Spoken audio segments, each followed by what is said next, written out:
Oh, sí, Señor. Tu paz preciosa nos llena. La paz os dejo, mi paz os doy. Yo nos la doy como el mundo. Que el Señor les continúe bendiciendo grandemente. Vamos a Romanos capítulo 5. Señor, definitivamente en estos últimos tiempos nos ha venido preparando para todo tiempo venidero, preparándonos para todo tiempo venidero, para todo lo que viene. Realmente, aunque el hombre a veces piense de que las cosas tienden a mejorar, la palabra de Dios es fiel. La palabra de Dios dice que en los últimos tiempos el amor de muchos va a ser puesto a prueba. El amor y la fidelidad, la dependencia de Dios mismo va a ser puesta a prueba en gran manera. Ok, Romanos capítulo 5, y le invito un momento más que nos coloquemos sobre nuestros pies, una vez ya lo tenga. Romanos capítulo 5 dice la palabra de Dios. Vamos a leer del verso 1 al verso 5. Dice: justificados pues por la fe, tenemos paz para con Dios, por medio de nuestro Señor Jesucristo, por quien también tenemos entrada por la fe a esta gracia, en la cual estamos firmes y nos gloriamos en la esperanza de la gloria de Dios. Y no solo esto, sino que también nos gloriamos en las tribulaciones, sabiendo que la tribulación produce paciencia, y la paciencia prueba, y la prueba esperanza, y la esperanza no avergüenza, porque el amor de Dios ha sido derramado en nuestros corazones por el Espíritu Santo que nos fue dado.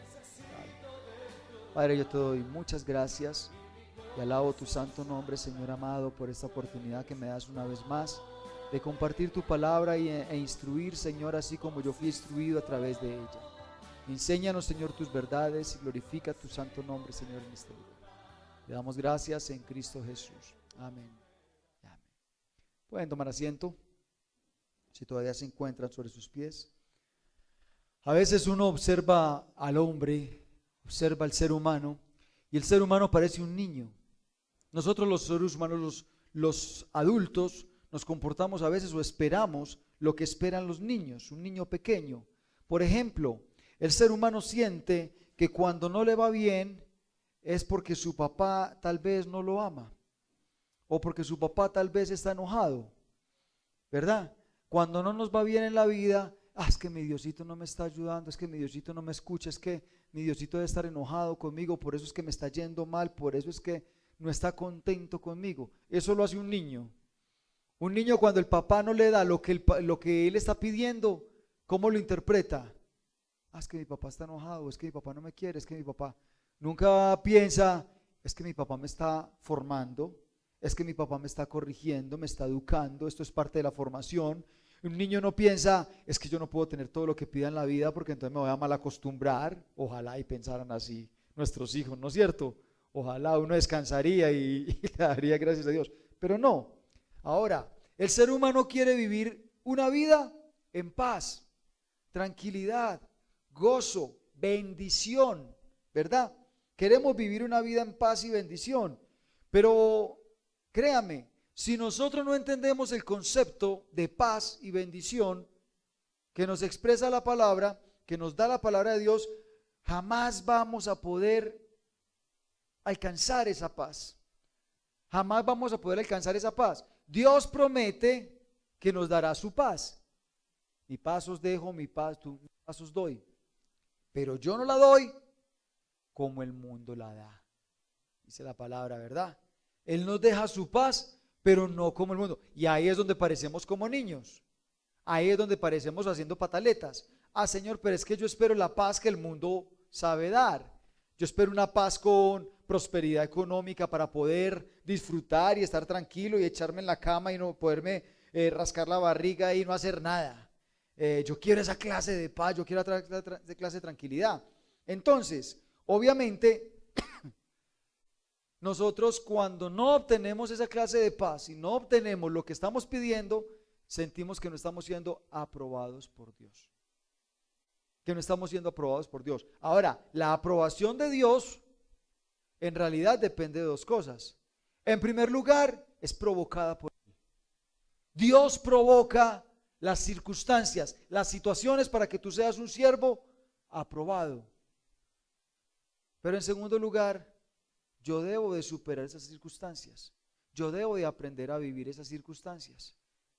Yo debo de aprender que Dios también está enseñándome a través de esas circunstancias. Debo dejar de comportarme como un niño. Y como dice el apóstol Pablo, ahora pienso como hombre, ahora ya dejé las cosas de niño, dejé los pensamientos de niño. Aquí nos está hablando de varias palabras que es importante entenderlas. Ahora, en nuestro programa de discipulado de la iglesia hemos aprendido de ese texto bíblico porque es Romanos capítulo 5, es parte de nuestro discipulado, la formación a cada persona nueva que llega a la iglesia tiene que ver con Romanos capítulo 5. Allí hemos aprendido varias palabras, entonces los primeros 2 versículos los voy a tocar simplemente a manera de repaso, porque cualquier persona que haya sido discipulada en esta iglesia conoce la palabra, está relacionada con la palabra justificación, con la palabra gracia, ¿verdad? Entonces vamos a tocar así rápidamente. ¿Qué significan todas esas palabras para nosotros? O sea, la justificación es el pago y perdón por nuestros pecados. Justificarnos es que alguien pagó la deuda por mí, ¿verdad? Alguien pagó lo que yo tenía que pagar. Alguien lo pagó. ¿Y quién fue el que lo pagó? Nuestro Señor Jesucristo pagó nuestra deuda. Entonces, lo que me está diciendo aquí es que justificados pues por la fe, tenemos paz.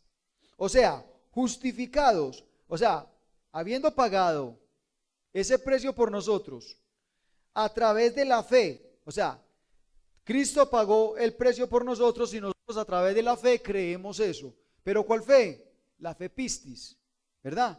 La fe que viene por el conocimiento. Cuando yo conozco la actitud de Cristo, cuando yo conozco a Cristo, me siento justificado. Puedo creer que soy justificado. Discúlpeme, le coloco un ejemplo antes de continuar. A usted alguien viene y le dice, no se preocupe por esa deuda, yo se la pago. Si usted conoce a la persona que le está diciendo eso, ¿usted cree o no cree? Si es una persona que usted sabe que lo quiere, lo estima y tiene con qué responder, usted se tranquiliza y usted cree. Ah, bueno, listo, la deuda está pagada. Usted descansa. Pero si usted sabe que es una persona que promete y promete y nunca cumple, usted sigue igual de preocupado. Usted no se relaja. ¿Será que sí me va a cumplir? ¿Será que sí? ¿Será que lo llamo a recordarle a ver si de pronto sí se acuerda? A ver qué me prometió. Es que según el conocimiento. Por eso dice que somos justificados a través de la fe, o sea, de la fe pistis, del conocimiento que tengamos de Cristo. Ninguna persona que no tenga una buena relación con Cristo, un buen contacto con Cristo, se va a sentir justificado. Va a dudar. ¿Y Cristo cómo va a poder pagar mis pecados? ¿Y Cristo será que sí pagó por esto tan grande? Siempre va a haber sus pecados más grandes que lo que Cristo hizo en la cruz del Calvario. Cuando tú conoces y te relacionas con Cristo, tú te empiezas a sentir justificado, perdonado. Ya sabes que si hay alguien, empiezas a conocer a alguien que realmente puede pagar la deuda, que te está diciendo que va a pagar. Entonces somos justificados a través de la fe, ¿verdad? Pero esa justificación a través de la fe, a través del conocimiento de Cristo, va de la mano, va ligada, va rayada, va pegada. ¿A qué? A la paz. Justificados por la fe, tenemos paz para con Dios. Eso es una promesa. Yo no sé si usted lo está viendo así de esa manera, pero lo que me está diciendo ahí es, te lo prometo, te lo aseguro, la palabra me está certificando. El apóstol Pablo, que vivió una relación íntima, personal e intransferible con Cristo, lo está garantizando. Usted es justificado a través de la paz, a través de la fe, y usted va a obtener paz. Sí o sí, usted obtiene paz. ¿Cómo así? Entonces la paz también va ahí de la mano. Ahora, entonces, ¿qué me quiere decir esto? Que todo creyente que por fe cree en que Jesús lo perdonó, vive en paz con Dios. Ahora, porque aquí dice, tenemos paz para con Dios. No le podemos quitar el pedacito. ¿Sí o no? Paz para con Dios. Y ya vamos para allá. Ya vamos a explicar un poquito más eso. Paz para con Dios. Usted a través de la fe tiene paz para con Dios. Todo creyente que cree en esa justificación tiene paz para con Dios. La paz que menciona allí es la paz eirene, no es la paz shalom que a veces conocemos o que todavía se maneja en el judaísmo. No, es la paz eirene. ¿Y qué significa la palabra eirene? Relación armónica entre personas. O sea, lo que está diciendo aquí es, toda persona que ha sido justificada por medio de la fe tiene una relación armónica con Dios. ¿Cómo es una armonía? Es el conjunto de varios instrumentos, varias notas inclusive, y suenan todas a la vez. Suenan de acorde, suenan bonito. Eso es una armonía, ¿verdad? Ahora, la paz eirene también es una relación armónica entre naciones, amistad, ausencia de agresión. O sea que de parte de Dios, cuando somos justificados por medio de Jesucristo, nosotros tenemos ausencia de agresiones. Dios deja de agredirnos. Gloria a Dios. Qué bueno, qué bendición. Ausencia de agresiones. Orden en el Estado o en la iglesia. Escuche esto. Relación armónica entre Dios y el hombre. Conciencia de reposo. Esto es lo que la palabra me está prometiendo. Que yo voy a vivir en paz, en una relación armónica, donde no hay agresión de parte de Dios. De parte de Dios. Donde Dios va a estar ahí, donde va a haber orden entre lo que Él piensa y lo que yo hago. Ok, entonces esa es la clase de paz a la cual me lleva la justificación. Pero esa misma justificación también en el verso 2 me dice, por quien también tenemos entrada por la fe a esta gracia. O sea, por el mismo Jesucristo, por esa misma justificación en Él, nos lleva a la gracia. ¿Y la gracia qué es? ¿Qué es gracia? Es una belleza que ocasiona placer. Una belleza que ocasiona placer. O sea, cuando yo veo una persona y digo, esa persona tiene gracia. ¿Qué estoy diciendo? Esa persona tiene una belleza, sea interna o externa, que me causa placer cuando yo la veo.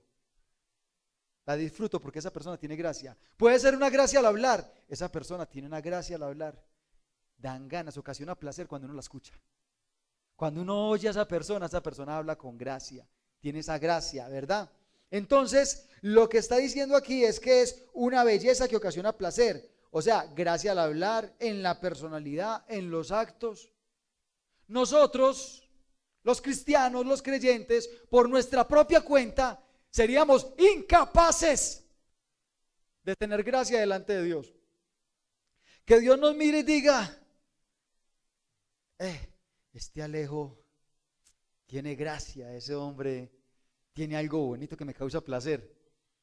Nosotros, cualquiera de nosotros, seríamos incapaces de que Dios pudiera decir eso en forma directa. Entonces esa gracia que Dios diga, como se ven de bonitos, la obtenemos a través de la justificación de nuestros pecados, a través del perdón que recibimos en la cruz de Cristo. Esa es la gracia que está diciendo, que está mencionando el texto bíblico, que nosotros recibimos. Gracias a la palabra de Dios nos dice, por gracia somos salvos, y esto por medio de la fe, dice el libro de Gálatas, ¿verdad? Que nosotros somos salvos es por gracia, no porque nos lo merezcamos, no porque tengamos algo bonito que ofrecerle a Dios, sino porque Jesucristo murió por nosotros. Esa es nuestra justificación, nuestra creencia, nuestra doctrina, nuestra alegría, nuestro gozo.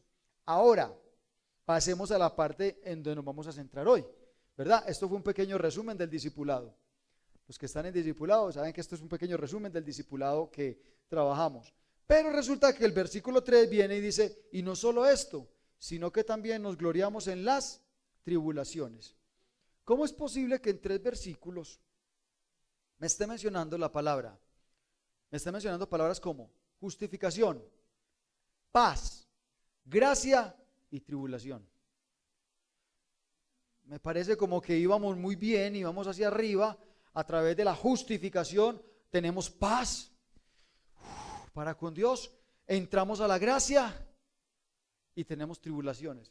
Pero ¿cómo así? ¿No que teníamos paz?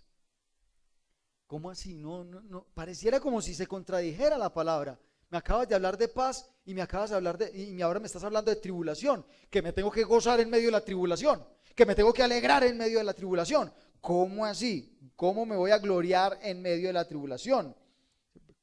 Pareciera que fuera en contraste con ese versículo 1. Pero en realidad lo que me está diciendo la palabra es que esta es la forma. El verso 3 es la forma de yo aprender a adquirir la paz para con Dios. Si usted quiere tener paz para con Dios, usted tiene que aprenderla a través de la tribulación. Recuerden que hace poquito hablábamos del texto bíblico en Lamentaciones. ¿Cómo es posible que Dios hasta haya creado un libro para que el profeta se queje? Para que el profeta diga, me duele. Yo he vivido todas las pruebas, todas las tribulaciones. Y una de las grandes conclusiones que sacábamos de esa predicación, de ese estudio bíblico en Lamentaciones capítulo 3, era que, hombre, lo más duro de la vida es uno pasar la tribulación y no aprender nada. Sí, porque no tuviste paz, no tuviste dirección, no tuviste la bendición de Dios. Ok, entonces eso es lo más duro, pasar por la tribulación y no aprender nada. Ahora, gloriarse es jactarse, fanfarronear, hacer alarde, hacer alarde. ¿Usted sabe lo que nos dice la palabra? El cristiano, al contrario, en oposición a lo que alardea y se jacta al mundo, el cristiano, ¿de qué se jacta? De todas las guerras que ha vivido, de todas las batallas que ha pasado, de todas sus experiencias, de todo el conocimiento. Y mire, yo quiero colocarle un ejemplo, el ejemplo de un soldado. Un soldado tiene que ir, antes de ir a la guerra, antes de ir al monte, tiene que ir a entrenamiento. Los que han prestado servicio militar aquí saben de qué estamos hablando. ¿Alguien ha prestado servicio militar aquí? Bueno, entonces, los que han prestado servicio militar saben de qué estamos hablando. Primero, 1, 2, 3 meses de entrenamiento. Y eso allá, dele y haga velitas y haga flexiones y corra y trote, corra, y eso dele vueltas a esto. Y cuando ya está entrenado, cuando ya tiene un cuerpo físico que resista, vaya para el monte. ¿Vaya para el monte a qué? A vigilar, a guardar. Hay soldados que pasan todo su servicio militar sin disparar una sola bala de su fusil. Conocieron el fusil allá en el polígono donde entrenaban, tiro al blanco. Pero en el monte pasaron el añito completo prestando su servicio militar, llegaron a la casa y no supieron lo que era disparar un fusil, ni para matar una ardilla por ahí para comérsela, para nada. Pero ¿sabe cuál es la seguridad de ese soldado? ¿Sabe cuál es la bendición y la tranquilidad y la paz de ese soldado? Así no esté usando su fusil, sabe que está preparado y entrenado para lo que pase, para lo que venga. Que si la guerrilla, que si los paramilitares, que si yo no sé, que si se le vino Toniel, que si lo que le venga. El soldado está tranquilo, gozoso y sereno. ¿Por qué? Yo fui entrenado para cualquier cosa. Yo fui entrenado para esto. Esa es la seguridad, esa es la tranquilidad, esa es la paz del soldado que fue entrenado. Esa es la característica que está diciendo aquí, por lo que nosotros los creyentes, nosotros los cristianos, nos alardeamos. Es posible, la palabra de Dios promete persecución, la palabra de Dios promete que van a haber tribulaciones. Es posible que usted se muera sin vela. Si usted no se ha sentido pues hasta aquí perseguido. Es posible que usted llegue al momento de su muerte y todavía no le toque que lo persigan por tener una Biblia. Pero ¿sabe cuál es nuestra paz y cuál es nuestra gracia y cuál es nuestra gloria? De que el Señor a través del sufrimiento nos ha capacitado y nos ha preparado para lo que sea, para lo que venga. Y somos soldados entrenados a través del sufrimiento. y sabemos que tenemos la paz de Dios aún en medio del sufrimiento, porque el sufrimiento para nosotros es entrenamiento, capacitación, formación para la guerra.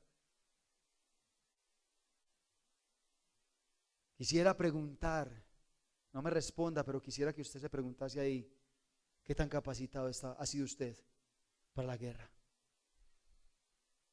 ¿Qué tan capacitado? ¿Qué tanto lo ha capacitado Dios a través de ese sufrimiento para que usted esté pendiente, esté firme? Y puede que tal vez no le venga ya crisis, pero el Señor sabe cómo te capacitó. El Señor sabe cómo te formó. El Señor sabe qué tan formado estás para esa parte. Es que solo a través del sufrimiento aprendemos a soportar el sufrimiento. Perdonen la redundancia, pero es que es cierto. Eso es como, ¿cómo aprende uno a nadar? Pues nadando. Es muy difícil que usted aprenda a nadar. Aquí a usted le pueden dar la teoría, toda la información, y lo pueden vestir así bien bonito con su pantalonita de cabaño, su gorrito, sus gafitas. Hasta que usted no toque el agua, usted no sabe si sabe nadar o no. Usted tiene que, es muy difícil en la tierra uno enseñarle a alguien a nadar. Se mueve así, se mueve así. ¿Qué? Cuando meta el agua y vaya para abajo es que uno sabe quién es quién.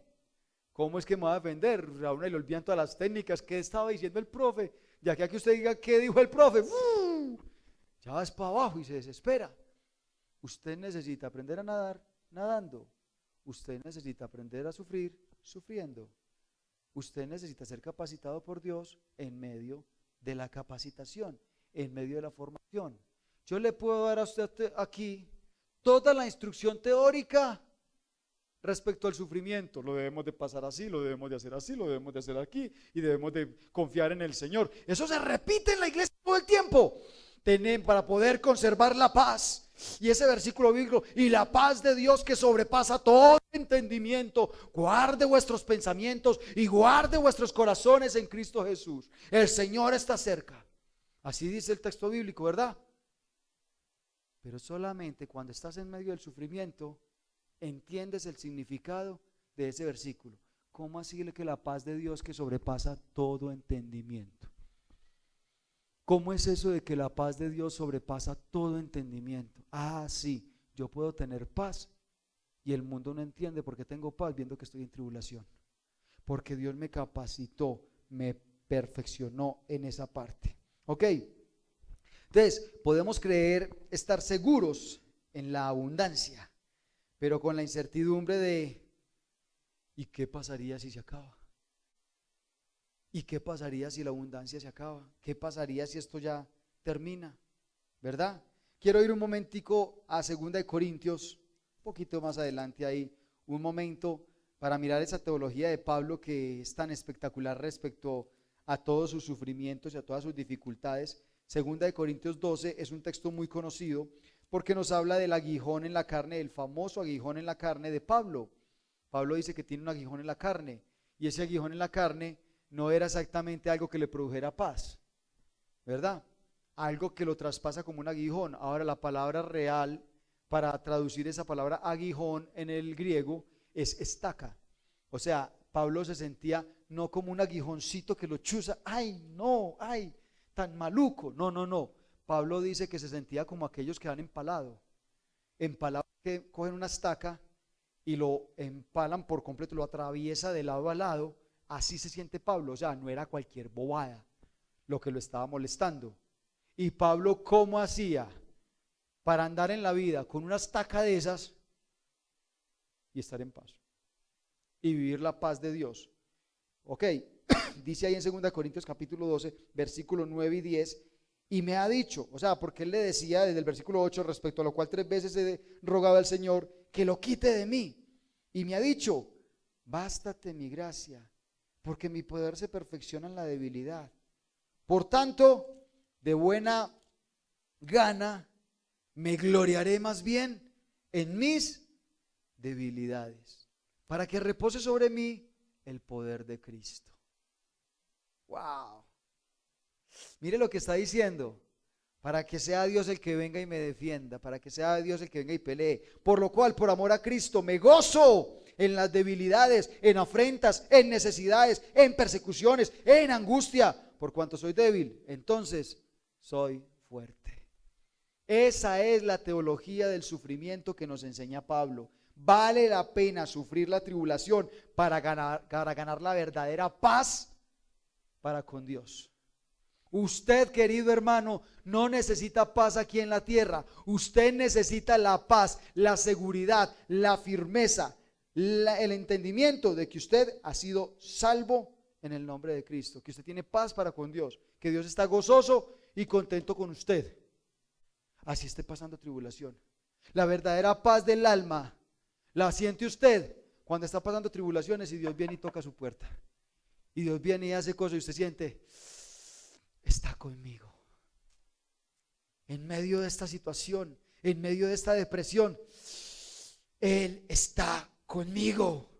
Él está aquí, me está respaldando, me está guardando. No importa lo que esté viviendo, no importa lo que esté pasando, Él está conmigo. Y eso me da paz.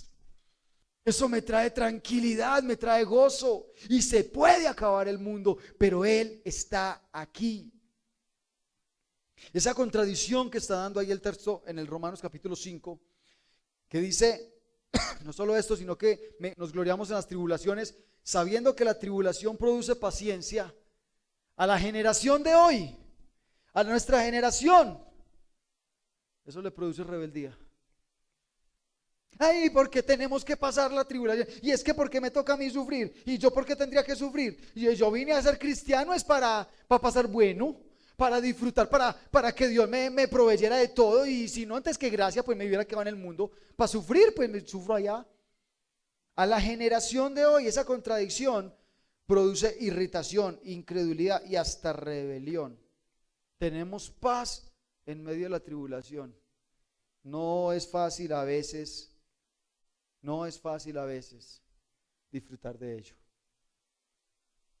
Pero créame, no es fácil a veces para un soldado tener que recibir una capacitación para algo que tal vez no va a poner por obra. La satisfacción es, pero estoy listo, estoy preparado para cualquier buena obra. Ok, ahora, esa paz dice que entonces produce en nosotros la paciencia. O sea, ahí es donde empezamos entonces a desarrollar esa confianza, esa dependencia en Dios. Y esa paciencia se produce ¿por qué? Por la adquisición de la gracia. Ahí es donde entra el versículo 2. O sea, ¿cómo puedo yo tener la paz y la tranquilidad, la paciencia en medio de la tribulación cuando yo sé que yo soy salvo por gracia? ¿Cuál es el problema de la iglesia de hoy en día? Que creemos que somos salvos y lo medimos según las obras. El niño chiquito del principio. Si yo estoy en bendición es porque Dios me ama. Si Dios a mí me da de todo es porque Dios está contento conmigo y porque Dios me ama. Pero cuando entro en la tribulación es que papito Dios está enojado conmigo. Es que papito Dios se olvidó de mí. Es que el Señor ya no me tiene en cuenta. Es que mire, yo malo, ¿qué estoy haciendo yo malo? Venga. Y posiblemente estás haciendo algo malo. O posiblemente Dios simplemente te quiere fortalecer. Porque te quiere hacer un soldado profesional. Porque te quiere hacer todo un profesional. Entonces, cuando sabemos que somos salvos por gracia, yo sé, Señor, lo que usted quiera formar en mí o lo que quiera hacer en mí, ya depende de usted. Pero de verdad, a mí lo que me interesa saber es que usted está conmigo y eso a mí me trae paz, eso a mí me trae tranquilidad. Ok, ahora entonces tenemos que entender que yo le caigo bien a Dios a pesar de no tener nada en este mundo. Entonces, así son los métodos contrarios de Dios. ¿Cómo son los métodos contrarios de Dios? Dice ahí ese versículo que las tribulaciones son las que producen paciencia y la paciencia prueba. ¿Cómo así? ¿Qué es lo que sucede? Usted no coge una persona y la zarandea para que descanse. Esos son los métodos contrarios de Dios. Así actúa Dios. Así opera Dios. Te zarandea, ¿para qué? Para que tú descanses. Te mueve el piso. Y me hace recordar a Abraham en Manré. Allí, relajado, tranquilo, se estabilizó. La palabra de Dios decía que Abraham estaba diseñado era para caminar la tierra prometida, para conocerla, para rodearla. Y se estabilizó en Manré y allí se quedó. ¿Y qué hizo Dios? Mandó 5 reyes por allá del oriente, reyes de otras partes, a que vinieran, tomaran Sodoma y Gomorra y se llevaran cautivo a Lot, su sobrino. Se lo llevaron cautivo. ¿Y qué le tocó hacer a Abraham? Mosquease, levantase, vámonos. Se llevaron a Lot preso, le tocó despertar. Y uno se pregunta, ¿y Dios por qué no lo dejó en paz? Porque él estaba durmiendo, porque se le estaba quedando. Y Abraham estaba llamado a dar testimonio, a ser una persona activa, a ser una persona en movimiento. Cuando Dios te mueve el piso, en realidad te zarandea, es para que tú tengas una real paz, una real paz. Ahora, dice que es dice el verso 4, entonces, que esos métodos de Dios son, y la paciencia prueba, y la prueba esperanza. ¿Cómo podemos obtener esa aprobación de Dios?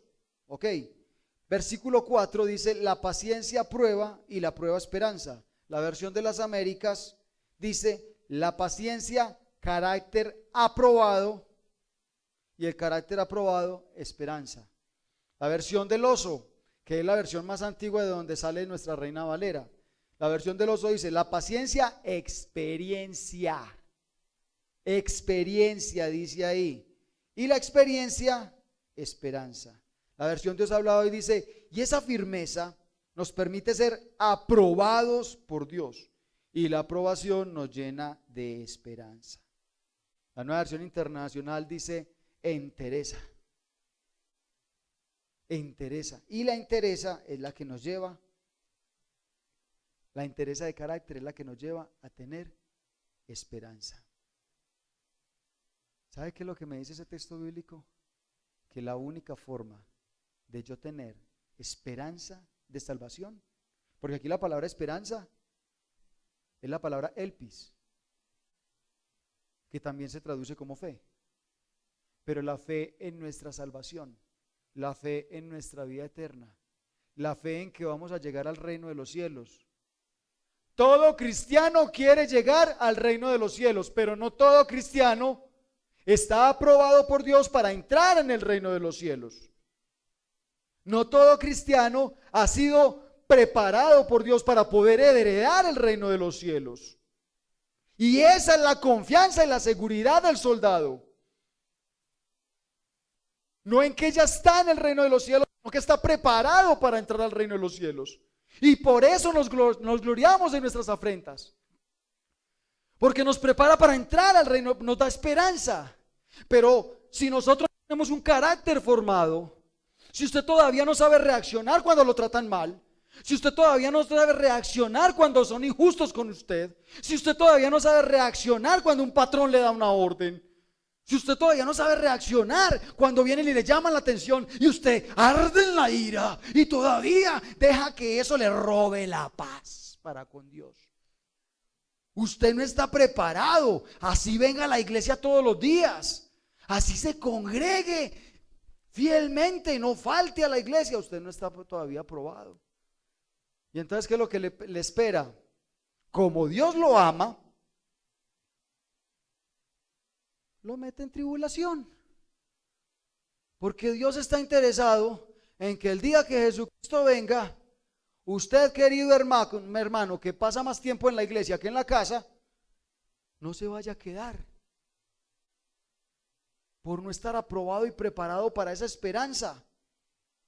Esa paciencia, esa tribulación produce paciencia, y esa paciencia prueba, o sea, carácter aprobado, o sea, entereza de carácter, o sea, ser aprobados por Dios, o sea, experiencia. Uno se da cuenta que hay una cantidad de cristianos que no tienen experiencia con Dios, que no tienen experiencia con Dios. ¿Y por qué se nota que no tienen experiencia con Dios? Porque no reaccionan como reacciona Jesucristo. ¿Qué fue lo que enseñó Jesús? ¿Qué fue lo que nos dijo Jesús? Amado hermano, amada hermana, por favor, perdona a tu hermano. No, es que él es muy injusto y es que yo no perdono y a mí me da mucha rabia. Entonces quédese preparada para el infierno. Ay, pero yo soy cristiana. ¿Sabe qué le dijo Jesús a los que se hacían llamar religiosos? Vosotros sois de vuestro padre el diablo. Ay, pero nosotros somos del linaje de Abraham. Si ustedes fueran hijos de Abraham, las obras de Abraham harían. Y si ustedes fueran hijos de Jesucristo, reaccionarían como reacciona Jesucristo. Actuarían en medio de la tribulación, estarían experimentados como lo estuvo nuestro Señor Jesucristo. Nuestras actitudes definen que nosotros somos del padre del diablo. Nuestras actitudes son las que definen qué tan cristianos somos y qué tan preparados estamos para entrar a un reino. Necesitamos experiencia cristiana. La única forma de tener esperanza de salvación es ser aprobados por Dios. Es tener la experiencia que Dios nos permite a través del sufrimiento. Dios permite que viva las consecuencias de tus actos. ¿Para qué? Para que adquiramos experiencia, no rebeldía. ¿Cuál es el antónimo aquí de la experiencia? La rebeldía. Y usted ve ahí la persona estirando trompa. ¿Por qué? Porque me regañaron. Pues es para que quiera experiencia, no rebeldía. Por eso el rebelde no heredará el reino de los cielos. El reino, ni crea que usted se va a ir a estirar trompa al cielo también. No, allá Dios no va a aguantarse esa situación. ¿Qué va a hacer Dios? Sencillo, si está muy enojado, quédese allá. Y yo me traigo a los que están contentos, a los que por experiencia no se dejaron robar la paz, a pesar de la tribulación, a pesar de las condiciones en las que vivieron. Cuando el hombre cree en Jesús, pero aún está viviendo por las consecuencias de sus actos, aún no ha sido un hombre aprobado. Y lo más triste es, iglesia, no tiene esperanza alguna. No importa cuál sea la situación que estemos viviendo de tribulación, si estamos siendo aprobados por Dios, nuestra esperanza, dice el texto bíblico, no nos va a dejar en vergüenza, dice el verso 5. Y la esperanza no avergüenza, porque el amor de Dios ha sido derramado en nuestros corazones por el Espíritu Santo que nos fue dado. ¿Por qué no avergüenza la esperanza? Porque somos salvos por gracia. Porque por gracia somos salvos. Porque Jesús nos justificó sin nosotros merecerlo. Puso una gracia en nosotros que nosotros no teníamos. Porque Él vino y derramó su amor infinito. Y por eso, dice la palabra de Dios, no vas a ser avergonzado. Tú no tienes que estarte defendiendo en este siglo. Tú no tienes que estar buscando una paz terrenal. Tú no tienes que estar buscando que todo marche bien, que tus cuentas estén full equipo, que tu vida esté marchando todo bajo control. Tú no tienes que esperar que todo gire a tu alrededor bien. Hay dificultades. Y esta semana mi esposa me decía, pero es que me parece injusto que haga eso y que hagan esto y que hagan aquello. Pero es que me parece injusto la forma pero es que me parece injusto. Y llegó un momento donde yo le dije, ay, mi amor, qué pena con vos, pero es que el mundo es injusto. Es que la vida es injusta. Sí, te están cobrando y te están pagando. Estábamos hablando de todas estas empresas de telecomunicaciones. Es que me parece injusto que nos cobren por esto y por esto. Y ay, sí, mi amor, la vida es injusta, ¿qué más hacen? Pague. No se deje robar la paz por eso. Pero es que me parece injusto, sí. Y usted dirá, me parece injusto la forma en que operan hoy en día. Me parece injusto todo lo que está pasando alrededor del mundo. Me parece injusto. Sí, el mundo es injusto. Sí. Vivimos en un mundo de injusticias. Y es más, tú llegas a la iglesia y esperas encontrar justicia dentro de la iglesia. Ojalá. Ojalá. Pero muchas veces te estrellas con las personas de la iglesia, te estrellas con tu hermano. Sí, la vida es injusta porque somos hombres injustos, porque somos incorrectos. Y somos los que Dios está utilizando para formarte. Y somos los instrumentos en las manos de Dios para formar a otros, para formarnos mutuamente. Pero tú no puedes permitir que eso te robe la paz. Yo te quiero invitarte a que cierres tus ojos y en este momento entres en la presencia de tu Dios y dejes que tu Dios te hable y te ministre. Yo quiero preguntarte, ¿qué tan preparado te sientes ahora para la guerra? ¿Qué tan preparado te sientes ahora para batallar, para pelear? ¿Qué tan preparado te sientes para los tiempos de tormenta? Así estás viviendo en los tiempos de bonanza. ¿Qué tan preparado estás para que Dios te respalde y te bendiga en los tiempos de dificultad? El Señor está tocando a la puerta.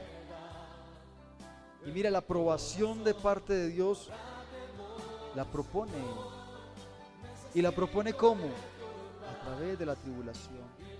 Y dile al Señor ahora: Señor, yo a partir de este momento me río, me jacto, me gozo, alardeo de la tribulación. Gracias, Señor, porque me has permitido ser fortalecido, preparado y capacitado. Y ahora tengo esperanza de vida eterna. Y ahora tengo fe en la salvación. Y ahora puedo llegar confiadamente ante el trono de la justicia, ante el juicio final. Y puedo entrar gracias a la tribulación en la que tú me has permitido vivir y me has permitido superar. Gracias, Dios. Gracias, Padre eterno. Hoy, Señor, presentamos tu congregación. Humildad, Señor, delante de tu presencia, rogando que tú derrames de ese Espíritu Santo, que tú derrames de esa presencia, Señor. Que tu presencia, Señor amado, sea trayendo ese fortalecimiento. Señor, a toda persona que esté pasando por tribulación, hoy, Señor amado, le consolamos con la paz de Dios. Hoy le consolamos con la esperanza. Hoy, Señor, yo te quiero suplicar que nos ayudes a entender el propósito de esta esperanza y de esta paz a la cual tú nos estás llamando. Ayúdanos, Señor, a entender más de ti, a entender más de tus caminos, de tus preceptos, a entender más, Señor amado, de tu voluntad. Padre, gracias por amarnos como nos amas. Dile al Señor: gracias por amarme como me amas. Gracias, Señor amado, porque a través de las circunstancias me has demostrado que no me has dejado solo. Me has querido corregir, me has amado con amor eterno. Gracias porque por la gracia soy salvo, no por las obras ni por las circunstancias que esté viviendo en el presente, sino porque tú me amaste a pesar de que yo no tengo nada que ofrecer.